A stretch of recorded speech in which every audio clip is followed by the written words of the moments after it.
የዛሬ 11 ዓመት ቢሾፕን ያገኘሁት ዲላ ከተማ ነው። ወቅቱ የዲላ ዩኒቨርሲቲ ተማሪ ነበርኩኝ። ከብዙ በትጋት የተሞላ ጸሎት በኋላ እግዚአብሔር ዓይኔን የከፈተበትም ጊዜ ነበር። በወቅቱ ምን ማድረግና ወዴት እንደሚሄድ አላውቅም ነበር። ነገር ግን በእግዚአብሔር ምሪት እሱን እንዳገኘው ሆነ። የተገናኘነው በወቅቱ ካፌ ነበር። ዕድሜም ሰውነቴም ትንሽ ነበር። እሱ ግን እንደ ዳዊት ልቤን እንጂ ሰውነቴን እንዳላየ ፊቱ ያስታውቃል።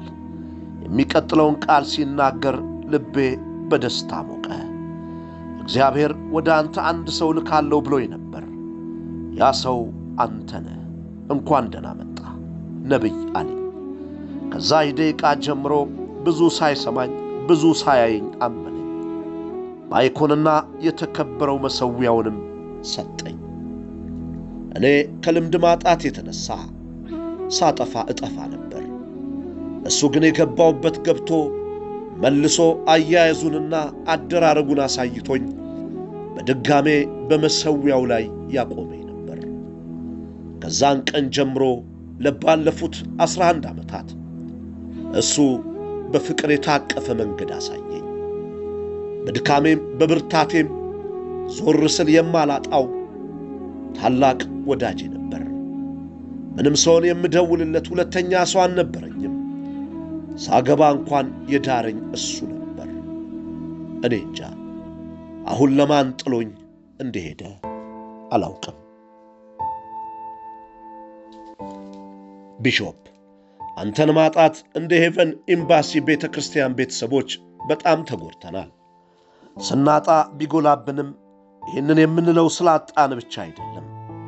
አንተ የማይካደግነት ትሕትናን ፍቅርን ተሸክመ የምትኖር ከትንሹ ጋር ትንሽ ከትልቁም ጋር ትልቅ ነበር።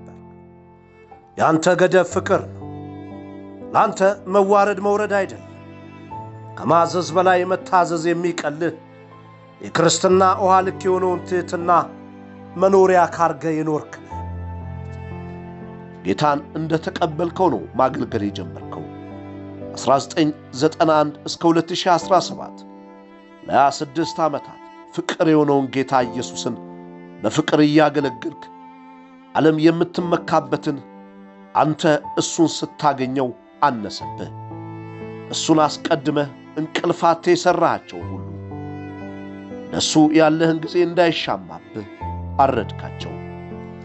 ማረፍ ዕድሜ መጨመር፣ ሥራ ማብዛት ደግሞ ሕመም ማብዛት እንደሆነ እያወቅ ከማገልገል አይበልጥም ብለህ በጠዋት የምትነሣ ጀግና ነበርክ።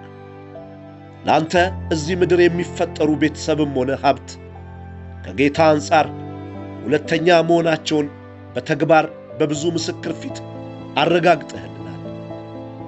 ሞት ኪሳራ እንዳልሆነ እያወቅን እዛ ከዚህ እንደሚሻል እያወቅን ቢሾፕ አንተን ማጣት ከብዶናል። አንተ እግር ያለው የሚራመድ ፍቅርን መልኩ ምን አይነት እንደሆነ አሳይተናል። እንደው በቅስፈት ነገሮች ነበር መሆናቸው ገረመን እንጂ ከዚህማ እዛ ይሻላል።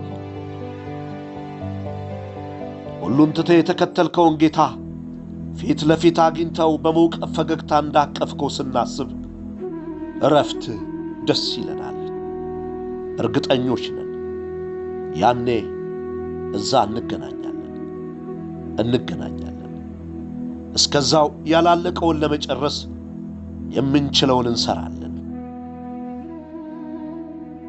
ቢሾፕ በእውነት እስክሪብቶ በልባችን የጻፍከውን ክርስትና እንዲህ ነው የሚያስብለውን ፍቅር፣ ትሕትና፣ ደግነት፣ ትጋት፣ ጌታን መውደድ መቼም አንረሳው።